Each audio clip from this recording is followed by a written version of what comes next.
Hello అండి. మన constitution భారతదేశంలో నివసించే ప్రతి పౌరుడికి కొన్ని రైట్స్ని గ్రాంట్ చేసింది కదా. వాటిలో ముఖ్యమైనది right to faith, right to marriage and right to personal Liberty. చాలా ఇంపార్టెంట్ ఇవి. ఇప్పుడు ఈ మూడిట్ల మధ్య కూడా చాలా సంఘర్షణ నెలకొంటుందన్నమాట. ఈ మూడిట్లకి బేస్ ఏంటి అంటే right to life which is a fundamental right granted in article 21.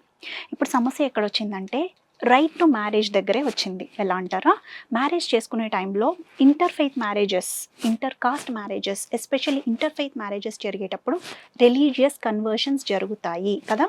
So ఆ రిలీజియస్ కన్వర్షన్స్ అనేవి చాలా వరకు కూడా ఎవరు వాళ్ళ ఇష్టంతో రిలీజియన్ని కన్వర్ట్ చేసుకుంటూ ఉంటారు. కానీ ఇప్పుడు సుప్రీంకోర్టులో కొత్తగా ఒక పిటిషన్ దాఖలు చేయడం జరిగింది. సో మిస్టర్ సింగ్ అనేటువంటి అడ్వకేట్ ఏం చెప్పారు అంటే, ఈ రిలీజియస్ కన్వర్షన్ అనేది యాంటీ రిలీజియస్ లాస్ కొన్ని స్టేట్స్ తీసుకుని రావడం వల్ల ఇంటర్ ఫెయిత్ మ్యారేజెస్ని కొన్ని థర్డ్ పార్టీస్ వచ్చి క్వశ్చన్ చేసి వాళ్ళ మ్యారేజ్ని చెల్లుబాటు కాకుండా చేయడమే కాకుండా దాంట్లో ఉండే స్పౌజ్ని ఎవరైతే రిలీజియన్ కన్వర్ట్ చేశారు అనేటువంటి బ్లేమ్ పొందారో వాళ్ళకి జైల్ శిక్ష కూడా విధించేటువంటి కొన్ని చట్టాలు తీసుకుని వచ్చారు. దాన్నే యాంటీ రిలీజియస్ లాస్ అంటారు.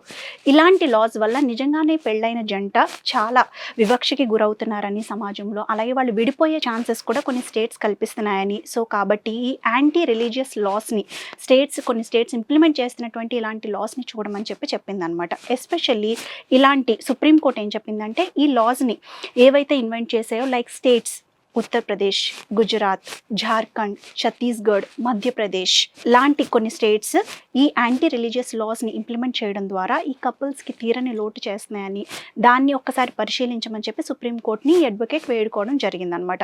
అలాగే సుప్రీంకోర్టు కూడా ఒక స్టేట్మెంట్ని పాస్ చేసింది. సో దీని మీద మీ ఒపీనియన్ ఏంటనేది కామెంట్ సెక్షన్లో కామెంట్ చేయండి, మర్చిపోకండి.